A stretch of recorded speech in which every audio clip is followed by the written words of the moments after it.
कलम 379 BNSS कलम 379 मध्ये असे म्हटलेले आहे की जर एखादा पक्षकार स्वतःच्या फायद्यामध्ये स्वतःच्या लाभामध्ये एखादा आदेश करून घेण्यासाठी मे न्यायालयास खोटी माहिती देईल किंवा स्वतःच्या उत्पन्नाची माहिती लपवेल अशा पक्षकारावर कलम 379 द्वारे कारवाई करता येऊ शकते।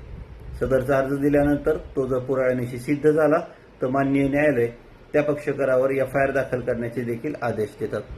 आजकाल पोटगीच्या केसेसमध्ये आपण पाहतो की आपल्याला न्याय मिळणं अत्यंत अवघड झालेलं आहे। त्यावेळी कलम 379 हा आपल्यासाठी एक वरदानच असतो। त्यामुळे पतिवर्गाने बहुतांश वेळा या सेक्शनचा आणि या अर्जाचा वापर करणं अतिशय महत्त्वाचं आहे। आपल्या हातात काही नाही हे म्हणत बसण्यापेक्षा आपल्या हातात काय आहे हे लक्षात ठेवा आणि 379 BNSS चा वापर करा।